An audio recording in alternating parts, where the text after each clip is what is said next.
is McConnell TV, and this is going to be a quick start guide for RimWorld. I've been streaming quite a bit of RimWorld over on Twitch, and people have been wondering in my chat, asking all sorts of questions, some of which are as basic as how the heck do I even play this game? In this video, I'll be answering that question. We're going to be going over some of the more complicated stuff in future videos, so if you like this one, don't forget to like and subscribe.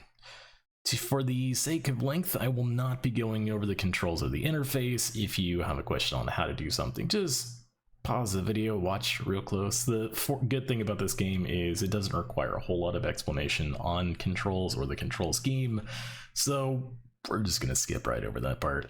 If you do have follow-up questions, though, feel free to drop a comment below, hop into my Discord, or just hit me up in chat when I'm on Twitch, and I'll be happy to answer it. Kind of anything I don't know, I promise you the people in my chat will know. They're tremendously helpful people. To ensure that this video is absolutely applicable to everyone, I have disabled all of my mods for this guide. We're going to be going over mods, not in the next video, but the video after the next one. So if you're into that sort of thing, again, mash the subscribe button. You'll get the little notification when it goes live. I do have Royalty installed. It is the first expansion for RimWorld, but honestly, if you don't have it, it's not gonna super matter. We're not gonna be playing long enough to really get into all the features that has in store for us. We're gonna hit that later on down the road, but for right now, don't worry too much about it. Anyway, with that out of the way, let's jump right in.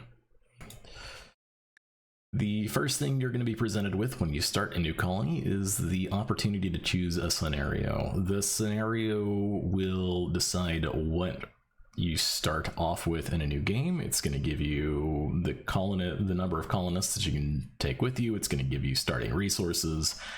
And it's one of the two big things that are going to factor into the difficulty of your starting position.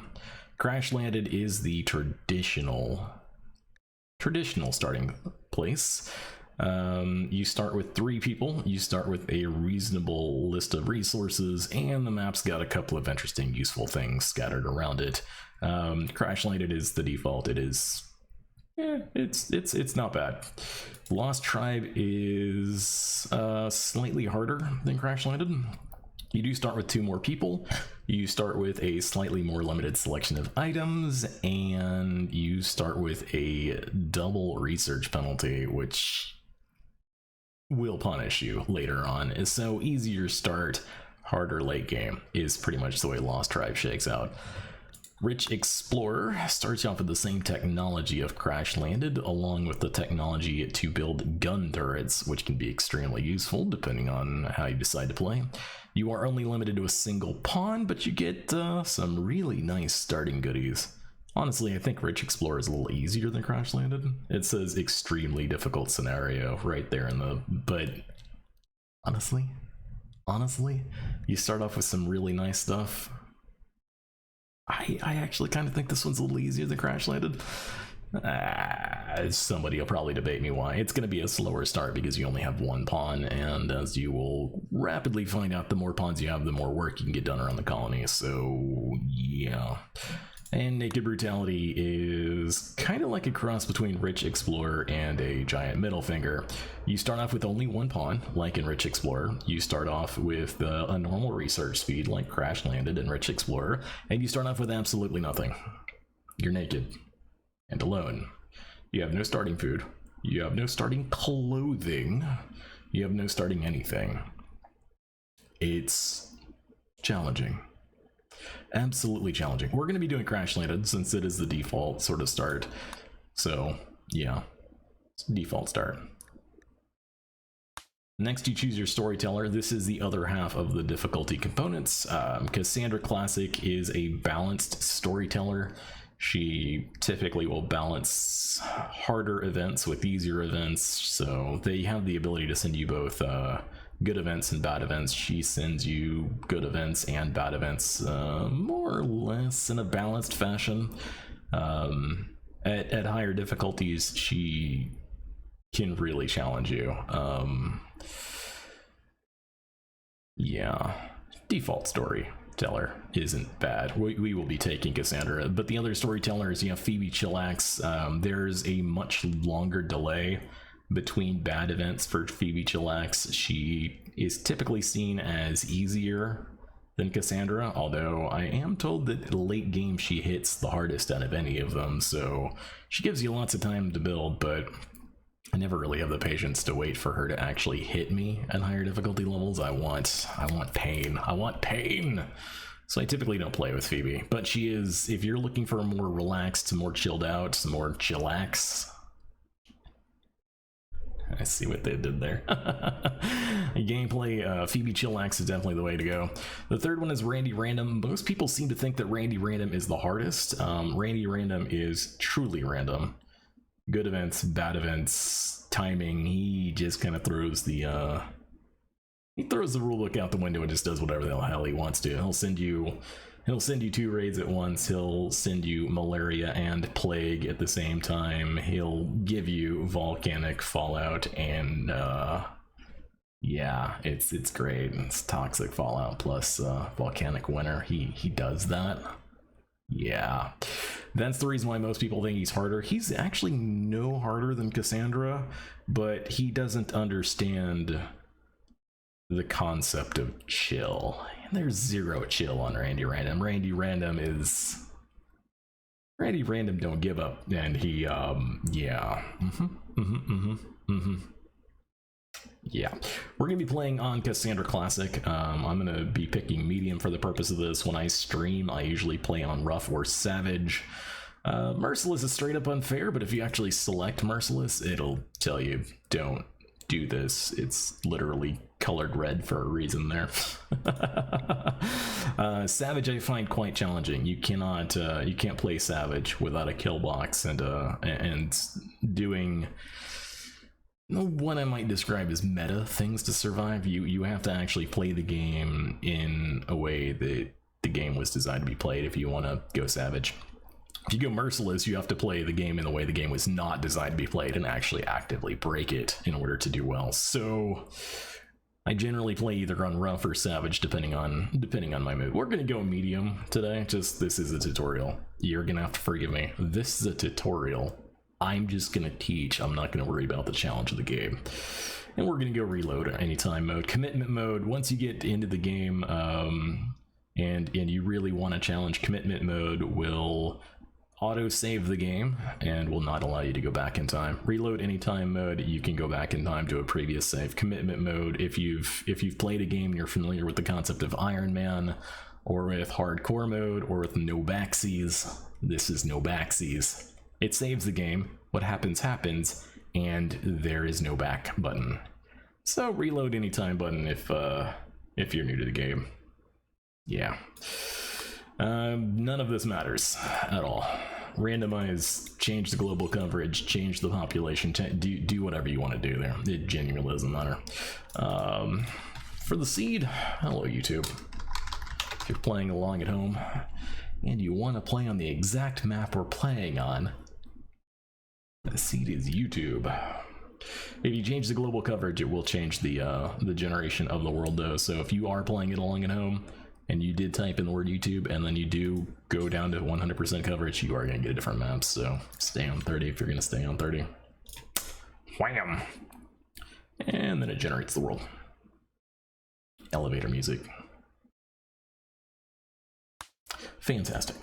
Okay, so we are going to start on a world with a wide variety of biomes. There's cold, there's desert, which is also cold. My advice to you, if you're looking at this and you don't know what's going on here, these colors represent different color biome, or the colors represent different types of biomes. There's desert, there's forest, there's shrublands. This should be swamp, and there should be jungle. Yeah, tropical rainforest. My recommendation to you on this, find temperate forest. It's going to be the lighter green. My suggestion for you is to find something that does not have caves. Caves are going to be a little bit of a problem for you until you actually learn how to deal with caves, and I'm not gonna go over caves here because that's a little complicated. That involves insects. You're gonna get familiar with insects. You can do a mountain base as your first base if you want to do a mountain base. Just beware, insects are a thing.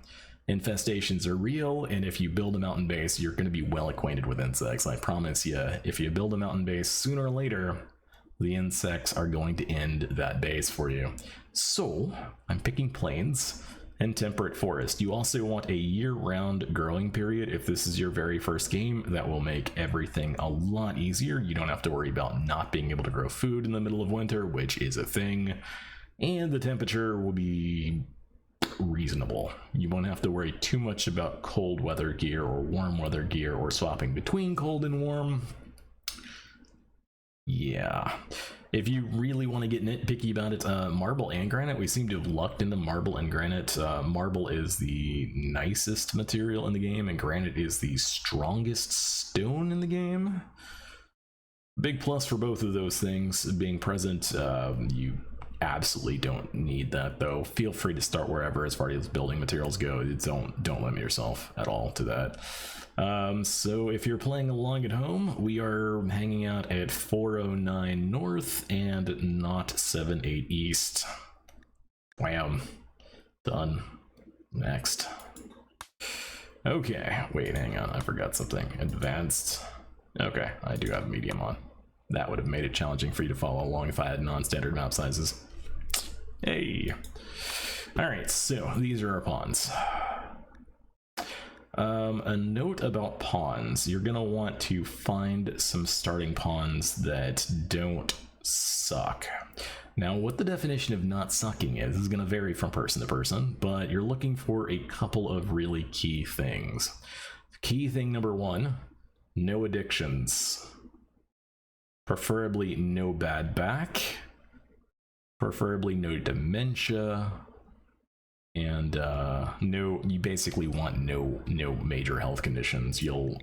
Yeah, that guy's gonna have a heart attack and fall down dead. Some of these guys have scars, which isn't terrible.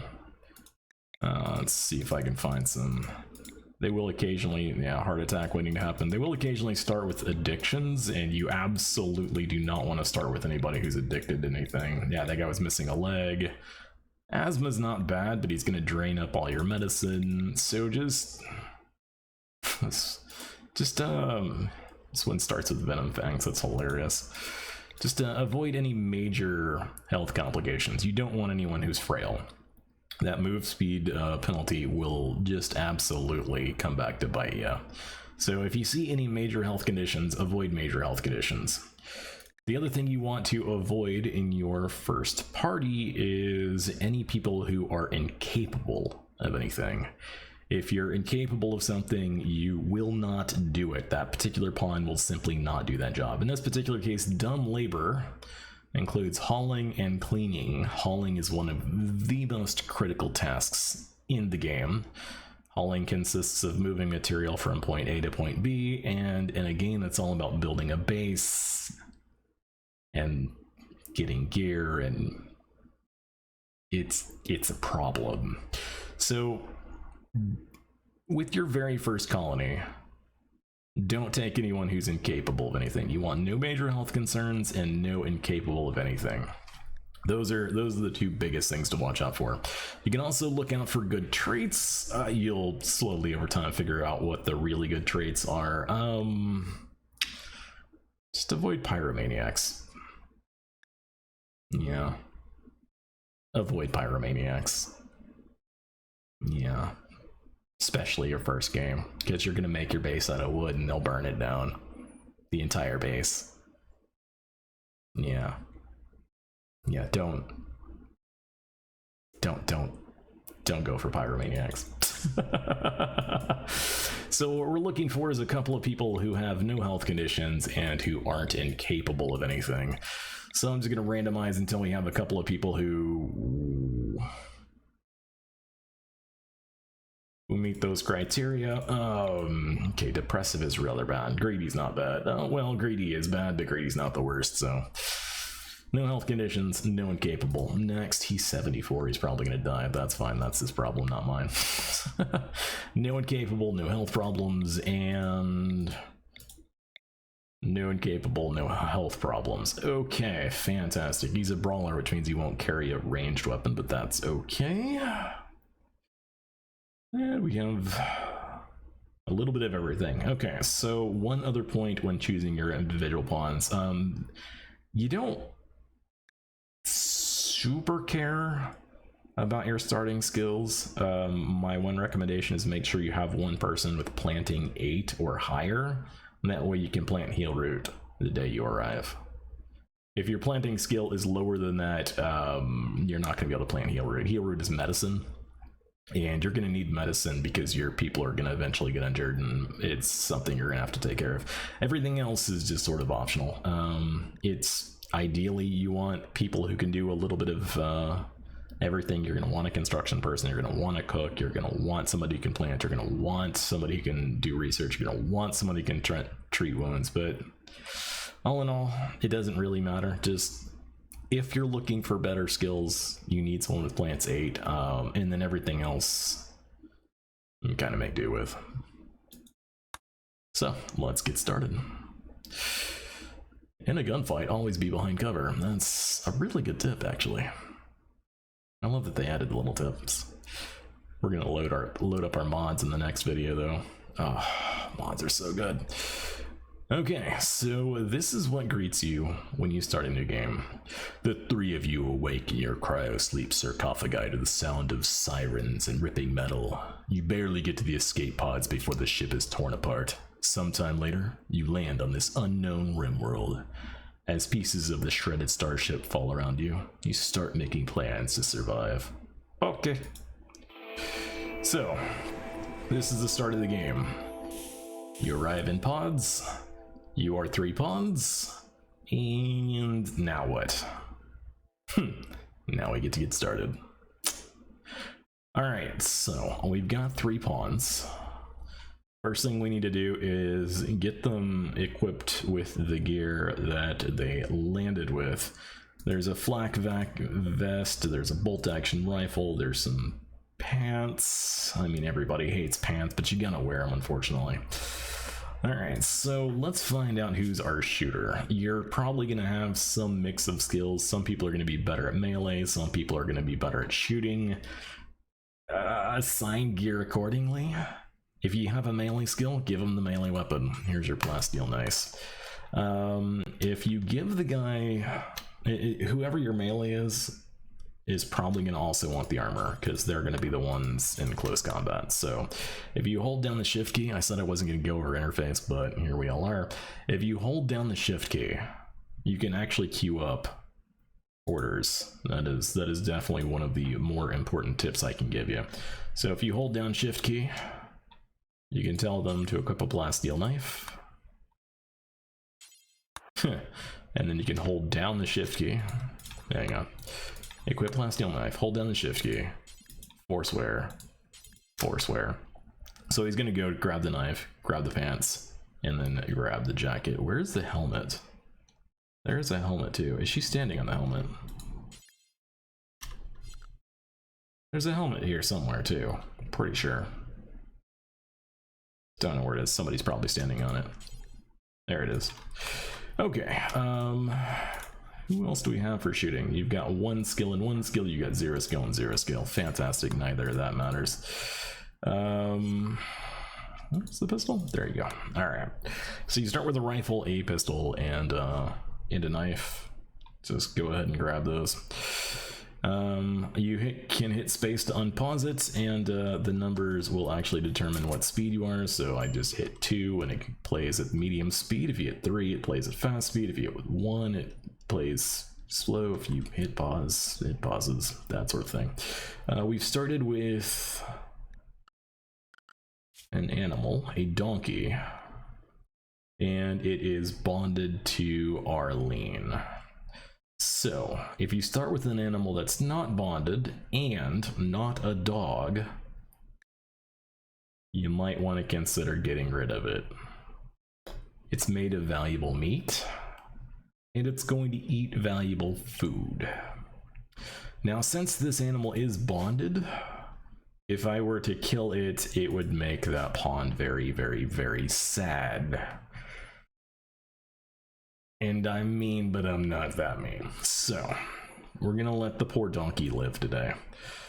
Not really out of any sense of altruism, just I don't really need the negative mood. One of the things you're going to find in this game is that mood matters almost as important as food, water, shelter. In fact, shelter is this kind of an extension of mood, if we're being really honest with ourselves. So, we've gotten our first gear, and now we have a bunch of stuff just kind of laying around. We need to build something to hide in. Now, as far as my timeline goes for this, what I typically try and do is get shelter up on day 1, and food started on day 2. So, there's a couple of places you can find shelter. If you zoom out on the map, you'll notice that there's some structures that get pre-generated with the map, and probably some hills that might look fairly useful. I will say that if you find any structures that are sealed off, like this one, there is a pretty good chance that they are what is known as an ancient danger. And as the name implies, they're dangerous. If you see a sealed off building with no way in or out, and you don't know what's in it, leave it alone for a while. Thank me later. Or go open it now and see how terrible it is. I mean, you know, I'm not your supervisor. So, there's 2 ways we can play this. Way number 1, we can go take over an existing structure and just add to it. Way number 2, we can find something that looks almost walled off and we can just add some walls to it and call it a day. Or way number 3, we can just say screw it and start building our own thing from scratch, which would work, completely work. I prefer to take over an existing structure on day 1, and I prefer to take over an existing structure just because it's way less effort to actually get a base set up when 30, 50, 70% of it's already set up. Occasionally you will find a building that is almost intact. Something like this might actually be ideal. So if you start off with a building that's almost intact, the work is pretty much done for you. And I'm eyeing this structure up pretty hard because I think that's gonna be our winner.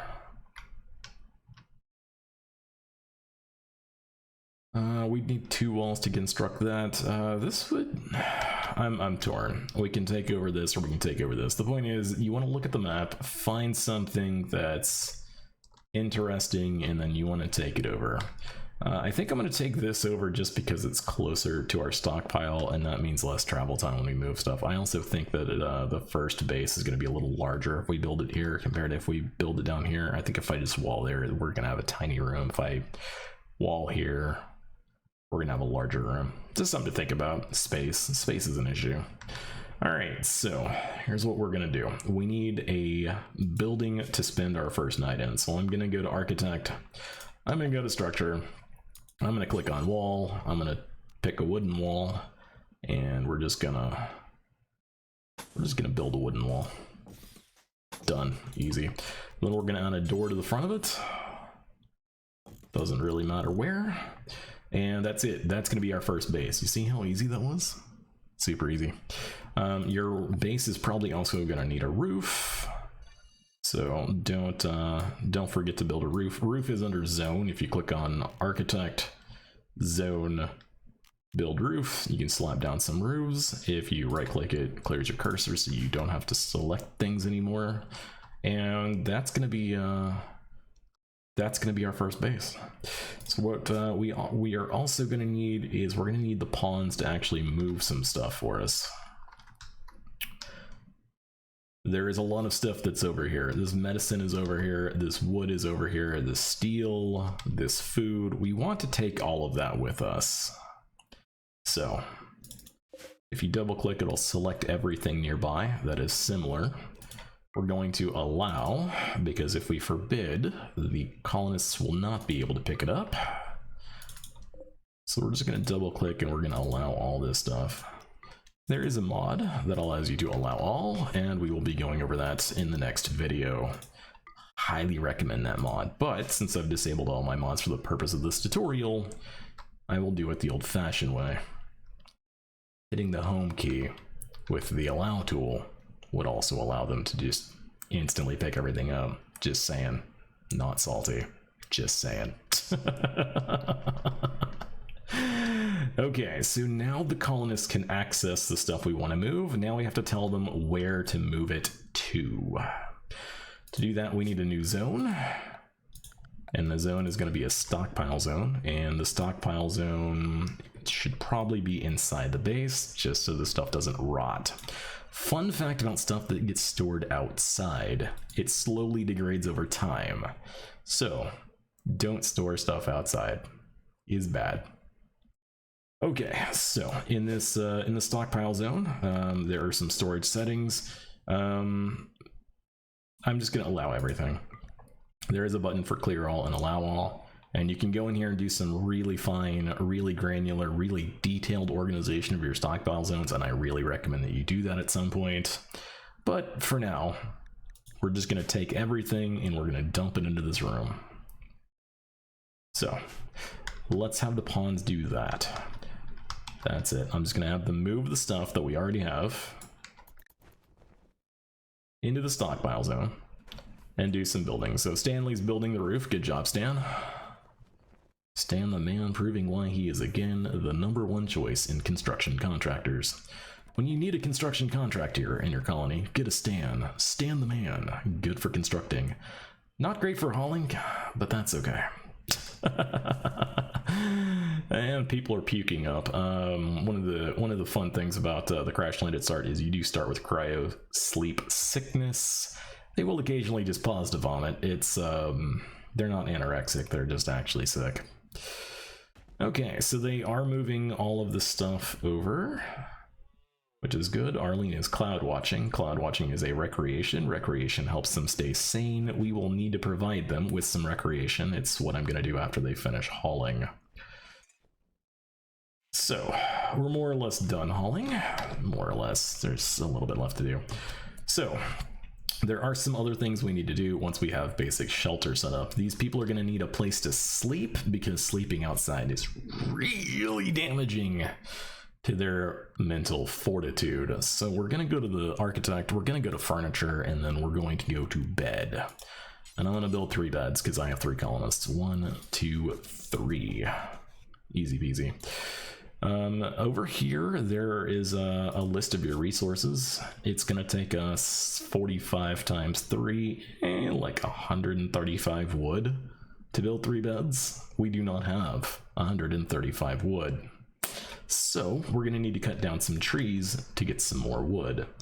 You go to orders and you can go to chop wood and just designate some trees to chop. Now, a note about chopping trees. I've seen many people do this number. Your pawns will spend the next 8 years cutting wood and they will never actually build the damn beds because they will be spending every waking moment cutting down trees. It's far more effective to designate a small number of trees, a manageable number of trees, and actually get the cutting done. One of the really important things in this game is learning how to balance your colonists' loads, especially their working loads, because if you give them too much stuff to do, things typically stop happening. It's not an issue of your computer not being able to keep up. It's literally the pawns will wander around and attempt to do something that they literally don't have time to do. And some tasks are just more critical than others. If you want them to cut down trees, you need to designate a small number of trees to cut down. Because if you designate a large number of trees to cut down, they will literally never stop cutting down trees. It's kind of an issue. Okay, so we have beds. We are going to need light, and for that, nothing says light quite like torch lamp. Torch lamp for all your lighting needs. Torch lamp since year 5500, actually since the dawn of human existence, but let's not really worry about that. I'm going to build a torch lamp. The other thing they're going to need is a table. Colonists must have a table to eat at. Colonists go absolutely crazy if they do not have a table to eat at. There is more than one meme on the internet about a colonist going insane because he hasn't eaten at a table. It's a thing. Get them tables, get them chairs. They do need chairs or they won't eat at the table. So I need a table, I need chairs, I need light, and I need recreation. So there's my light, there's my table, those are my chairs. We need recreation. Recreation is something that's fairly easy to satisfy. We just give them a horseshoe pin, easy peasy. The horseshoe pin is a game, and as long as they can stand in the highlighted areas, they can play the game. And if they play the game, they win. Also, you just lost the game. Alright, fantastic. Let's unpause and let them to do that. Now you may be falling behind at this point. Your pawns might not be fully completed with all their tasks. They might think that they want to go to bed for the night. And normally we would let them go to work, but since this is, normally we let them sleep, but since this is the very first night, I'm gonna click on this work thing and I'm just gonna fill this whole bar in. This is their schedule. This is this designates what they can and can't do between the hours of midnight and midnight. Today they're gonna work. Today they're going to build me my damn table. McConnell loves you. Now work. Okay, and these guys are not set to construct, which is a little sad. So this is the work tab. There is a check next to everything that they can or can't do. These guys are not constructing, so I'm just going to put a check in the box and have them construct. We'll go back over this work tab in a little while, but put a check in the box. Make them do the thing. Some people are better at things than others. You generally want tasks to be handled by people who are skilled at doing that task. And, yeah. There's a reason for the season. There you go, and there we go. All right, our tables are done, our chairs are done, our recreation is fulfilled, our light is there, our beds are there. We are in danger of looking like shelter. So we're gonna go back to our restrict tab. We're gonna say anything, and I'm gonna let these guys make up their own schedule. And that's right, we're under quarantine. This video is made in 2020, in the spring of 2020, when we're actually under quarantine. I'm under quarantine in real life. Let's lift the lockdown for these poor guys, though. That will almost surely, yeah, get them to go to sleep. So that's it. That's day one. We have a base. We have a place for them to eat at. We have beds. We have a pen. Their needs are mostly met. There's a couple of other things that we're probably going to want to do before we go too much further. So that was day one. Day one, I worry about shelter. Day two, I worry about food. Because at the end of day one, we've got all of our goals met. Day two, it's time for food. If you want to plant food, and I highly recommend you plant food because otherwise you will literally starve to death. No pressure. Again, I'm not your supervisor. You can click on zone. You can go to grow zone and we'll grow some food. Now, people are going to ask you what to grow and how much to grow. 5 by 5 for each colonist on normal soil. Very simple answer. Very short answer. The answer to that question is more complex, and I will get to it in a future video. But 5 by 5, and make sure it's rice, planted in normal soil. So this is rocky soil. Rocky soil has lower fertility. Lower fertility means that the crops will take longer to grow, and therefore you'll need to plant more crops if you're going to grow in rocky soil. If you started on a desert map, for instance, this might be the only thing you grow on, and rip you, because then now you need to plant twice as much food. So what I just planted If you're on a desert map and you've got rocky soil, double it. Good luck, have fun. If you are lucky enough to have a large patch of fertile soil, and fertile soil looks like this, you can tell what it is if you look over there in the little menu thing. When you mouse over it, it tells you what kind of soil it is. Rich soil, brightly lit, grass. Yeah, that. This is rich soil. Rich soil has 140% fertility. You can plant 2/3 of the food in the same space. You can use 2/3 of the space to grow the same amount of food. Math is hard. Food grows faster in rich soil, and since the food grows faster, you need less land. So plant 10 by 5. Yeah, plant 5 by 10 in rich soil if you have rich soil. Math is hard. All right, so we have a grow zone for rice. We are going to want a grow zone for, as I mentioned earlier, heal root. Heal root is medicine. Medicine is good.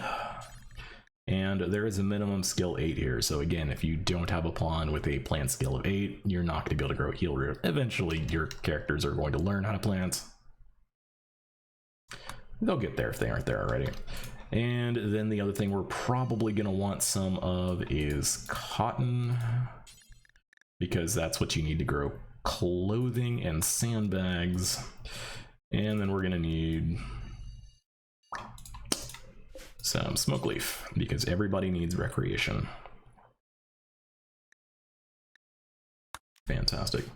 So you can allow sowing or disallow sowing by checking these boxes.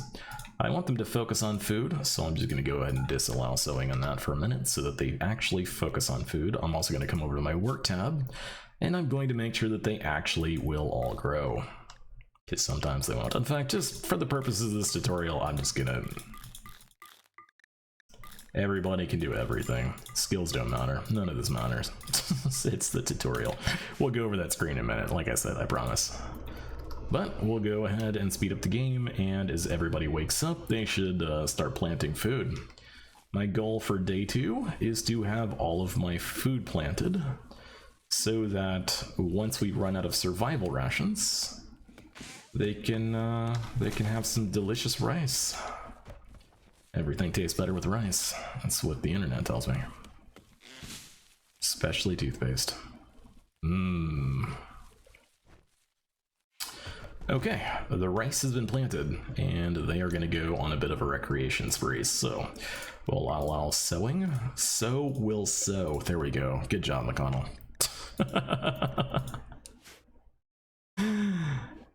Easy peasy.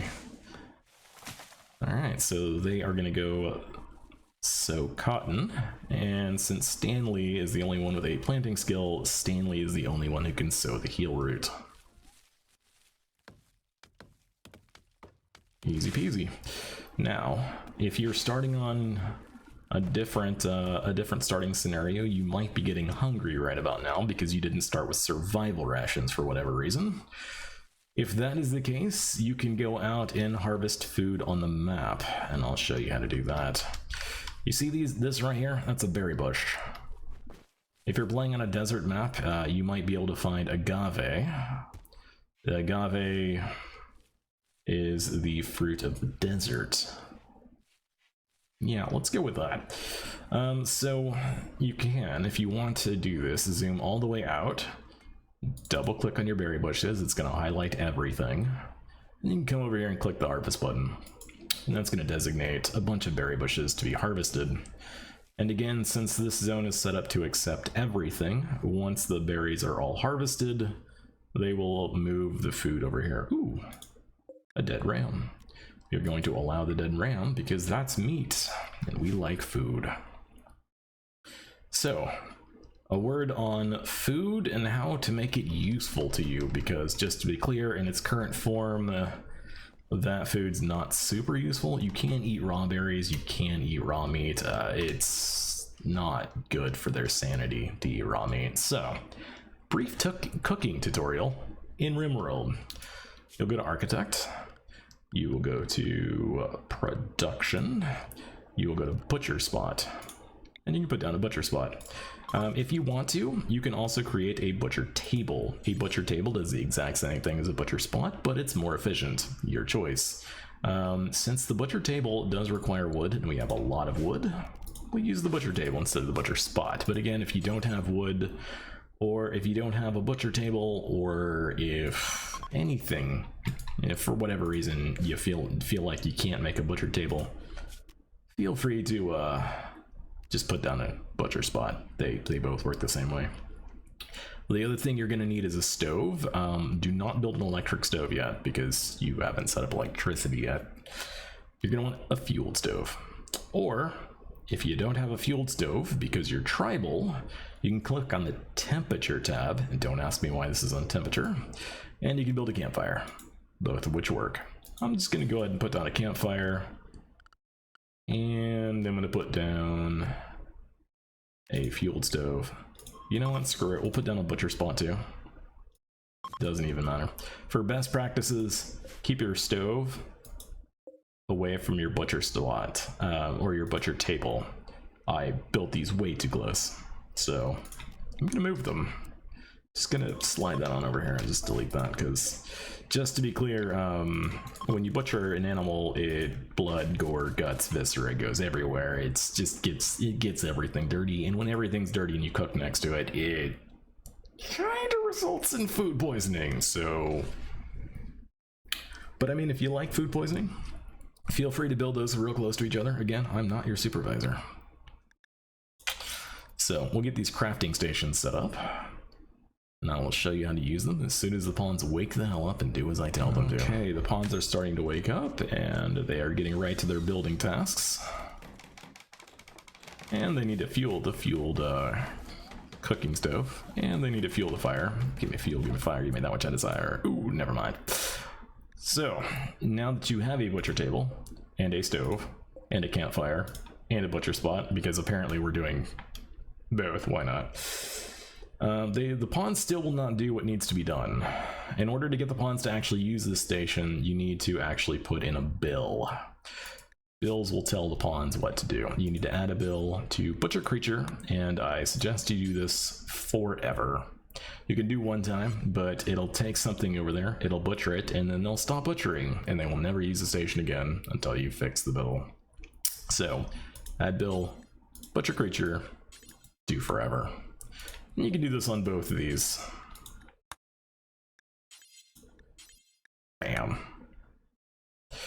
I don't really need both of these. I'm going to deconstruct the one I don't need. Likewise, I can add a build to this campfire, but I don't care. We're going to come over here to the stove. I'm going to add a bill to cook a simple meal, and I'm going to have them go until you have, and since there's 3 people in my colony, I'm going to say 3 meals apiece. It's a day and a half worth of food. Pods eat 2 meals a day. 3 meals apiece means a day and a half's worth of food on hand. We're going to have them cook all the meals. So, we're going to just unpause the game, and they should, if they know what's good for them, grab this ibex, butcher the ibex, and make much food. So there we go. We also have some leather, which is good. If you are tribal, you do not have beds. You have sleep spots.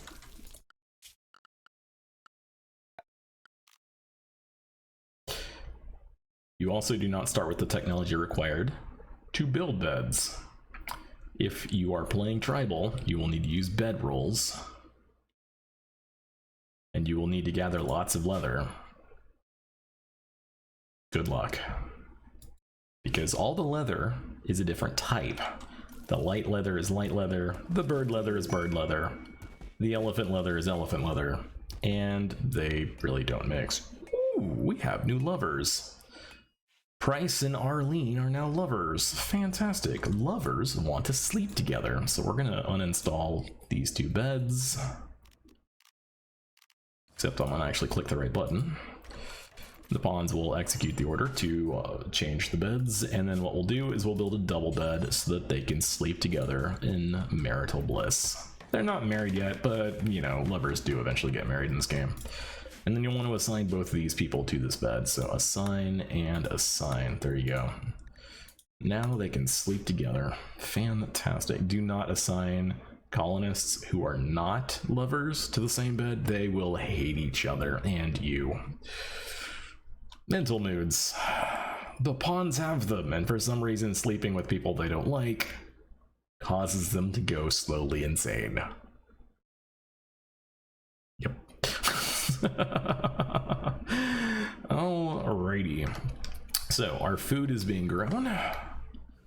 Now we need to start working on our research. So you may have noticed that I was talking about sleep spots versus beds and how to change that. The way of the future is research. You're going to want to go to production. You're going to want to put down a simple research bench. Normally you'd want this to be inside, but we don't have any room inside, so we'll put down a research bench there. We also do not have enough wood to build that research bench, but that's okay. We know the solution for that. It's the same solution we had when we ran out of wood for the beds. Just chop a couple of trees, not every freaking tree on the map, just enough trees to get the job done.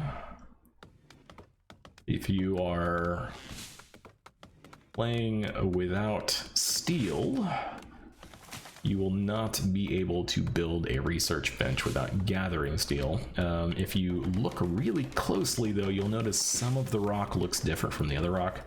This is compacted steel. If you need steel, you can click mine and it'll mine some steel, and that's how you get steel for your research bench. There's a couple other ways to get steel.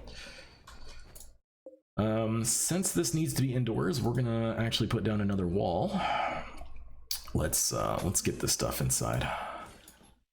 You'll notice that that corner is missing. It's okay. RimWorld corners do not matter. You don't need the corners. You can actually literally just have them off to the side like that. Don't worry about it. You can build corners though to make it look good. And if you don't roof something but you do wall it completely in, the pawns 9 times out of 10 will automatically roof it for you. You do not need to designate roofing if you don't want to. I did that at the beginning just to show you how to designate roofing. You don't need to do it. It's fine. The pawns will figure it out. The pawns are dumb, but they're not that dumb. The pawns are smart, but they're not that smart. Pawns. What are you gonna do? Okay. So just like that, we have an interior area. We should also light it, because lighting is important. Now, eventually, you're going to have some concerns about temperature. Eventually, you're going to get a heat wave or a cold snap, and you're going to need to know how to deal with that. The way you deal with a heat wave is simple. You go to Architect, you go to Temperature, and you build some passive coolers inside. We don't have to do that right now, but we could if we wanted to. Likewise, if you have a cold snap and you need to deal with a cold snap, you can take a campfire and put a campfire down inside. The campfire will warm up the inside. So we have a visitor. His name is Django. Hi, Django. Are you unchained? Are you chained or unchained? If you select a pawn, you can right-click on your visitors. You will get caravans from time to time. This is how you conduct commerce. You simply right-click on them and you say, let's trade. This guy has an assault rifle, and I can afford it. You don't need an assault rifle. There is absolutely no real need for an assault rifle this early. Hi. You wanna come over to my place? You wanna live with me for a while? You want me to gently cradle you while we sleep? All right, so we're gonna equip the assault rifle, and okay, he's gonna haul the pistol. Perfect. The assault rifle is one of the better weapons in the game. Not the best weapon, not even one of the top 5 best weapons, but it's a really good weapon for where we are. So yeah, I'm just gonna take that. I'm just gonna take that. Free assault rifle. It's not free. It cost me 675 silver, but worth it. If you are starving to death, you can buy his food. If you have somebody with an infection, you can buy his medicine. If there's any trades you want to do, that's the way you do trades. It's super simple to trade in this game. Okay, so now that we've built the research table, we need to select what we're going to research. So we come down here to the research tab, and we can pick our research. As far as priorities, some things are more important than others. One of my first things that I do in the game is I beeline towards mortars, because mortars are the key to a solid defense. However, we're not playing on rough or savage difficulty, which is what I normally play on, so maybe we can tone that down a bit. We can just start working on, I don't know, what's nice, what's good, what do we need? We can start working on microelectronics, sure, why not? If you want to go geothermal generators, you can go geothermal generators for power. You'll need a steam geyser, they're all over the place. Likewise, biofuel refining will eventually lead you to more power. What else is good? Plate armor is generally important. It's one of the better defensive options until you get more resources. And if you want to be a drug lord, feel free to go Psychoid Brewing and make yourself a ton of crack. Crack sells very well. Remember kids, in real life, selling crack is bad. But remember kids, in RimWorld, selling crack is great. So you have some options. You can kind of play with whatever works. I'm going to go with microelectronics just for the purposes of demonstration. We're going to click the research button. And that's all the research we're going to do. Okay. One other thing, you can give these guys chairs when they're working, and they will sit in the chairs when they work, and they'll be extra comfy. Or Arlene can stand on the chair and not do the work. Construction skill too low. And Arlene, okay.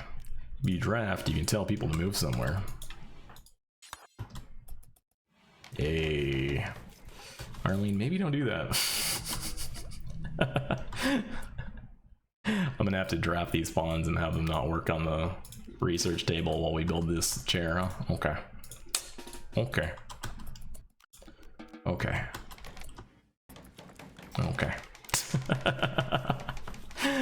Drafting pawns and undrafting them is the key to, well, it's the virtual equivalent of slapping them in the back of the head, honestly. Slap them in the back of the head until they fix their stuff, and then they'll be good to go.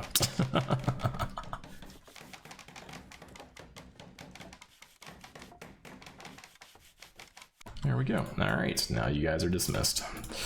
So they'll go to bed, and that is the end of day 3. Not terrible. The rice is 35% done growing. Takes roughly 5.5, 6 days to grow rice, but eventually the rice will come in, and you'll need a place to store it. And you can kind of put it wherever, honestly. There's some advanced stuff that we have going on there, but no worries. We're gonna do the basic thing and just allow all. Again, you can get really granular with it. You can store your food next to your cooking stations. You can store your carcasses that are about to be butchered next to your butchering table. You can really organize your inventory to make it more efficient, and I would really encourage you to do that over time. But for the moment, we just need more storage, so we'll plop down another storage area. So eventually you're going to want your pawns to actually do the work that they're good at and not do the work that they're bad at. So that's what this work tab is for. If you come over here and you take the manual priorities and you put a check in the box, you'll notice all the check marks turn to 3s. These are basically going to be numbered in order of priority, and it tells you priority 1 is done first and priority 4 is done last. Eee. So it's important that everybody firefight. Really important that everybody firefight. It's also really important that patients lay down on their beds. It's important that your doctors actually heal. And if people are sick, it tends to be important that they actually get their bed rest. Basic tasks are things like flipping switches or operating machines. I typically make this to a priority number 1 just because if I order something like to happen, I just want whoever's closest to just knock it out real quick. Wardening tasks are things like feeding prisoners and recruiting them to your side. Eventually you will get some prisoners, eventually you'll want to recruit them. Recruiting prisoners is the only way to get new pawns reliably. You'll occasionally get some people dropping in your colony. Occasionally they'll want to stay. But wardening is fairly important. You'll want your warden to do warden stuff. Handling is the ability to tame animals. That is typically not super important, but some people go really crazy with the animals in their bases. If you're an animal person, you want to tame all the animals, handling needs to be a high priority for you. I typically do not want anyone except a designated cook cooking. The lower the cooking skill, the more likely it is that somebody will get food poisoning. So if you have a good cook, make him cook.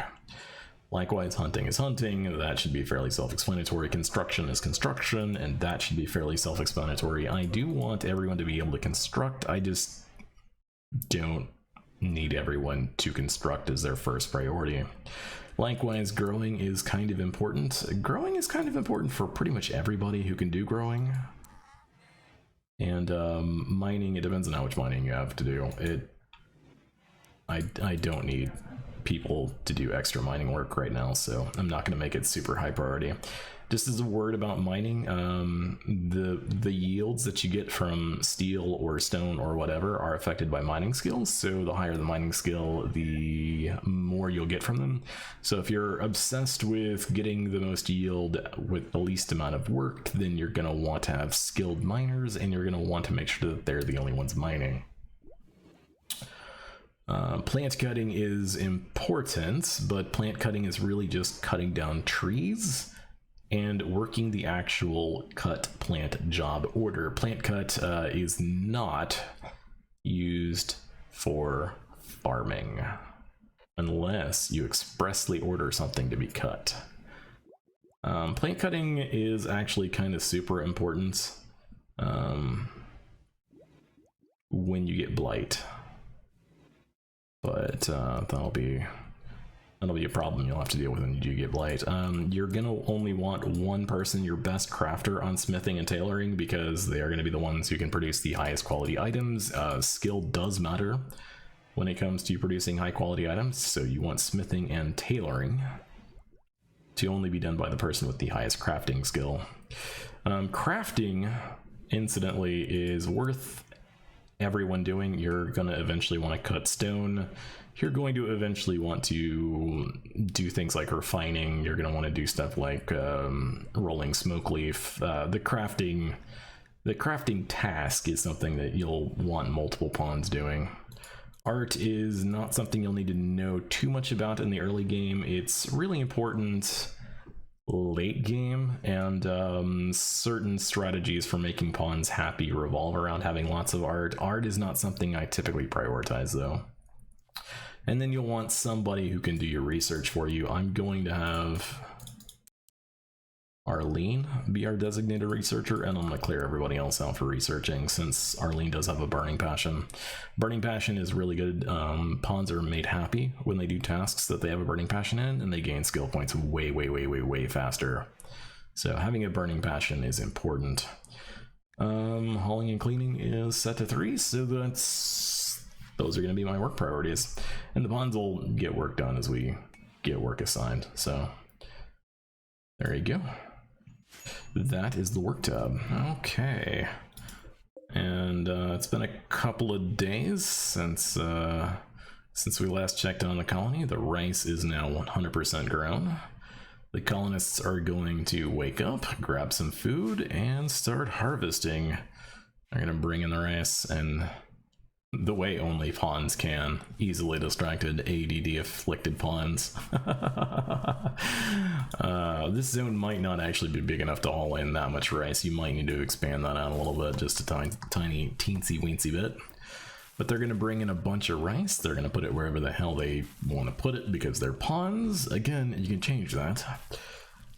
And And yeah, that should be enough food to tide people over for a while. So in this guide, we've gone over a number of things. We've set up our basic shelter, so our inventory doesn't rot and our pawns have a place to sleep. We've got recreation set up. We've got a table set up to keep the pawns' moods up and prevent them from going insane. We've got research set up so we can progress in the game. We have crafting set up so we can produce simple meals, and we have enough food being harvested that we don't ever have to worry about going hungry. The base can pretty much survive like this indefinitely, or at least until the storytellers start throwing real problems at us. As you can guess, there is definitely more to this game than just this. I did speak earlier about inventory management. There is more stuff we need to address for crafting. We have medicine planted, but we haven't gone over how to use it. And there is, of course, combat. And it'd be nice to get electricity setups that, you know, we don't simply survive, we're actually thriving in RimWorld. So there is going to be another episode of this guide coming out soon. Pretty much everything I just talked about. With what you have in this video, you can survive. With what we'll go over in the next episode, hopefully you're not simply surviving, you're actually thriving. So if you are interested in that next episode, please hit the subscribe button. You'll get notified when that comes out. If you have any questions, feel free to ask them in the comments below. Or, you know, stalk me on Twitch at twitch.tv/McConnellTV. Anything I don't know, I promise you my chat knows. My community is amazing, and I love those guys. Big shout out to the Twitch community. Until the next video, this is McConnellTV signing off. Y'all have a great day.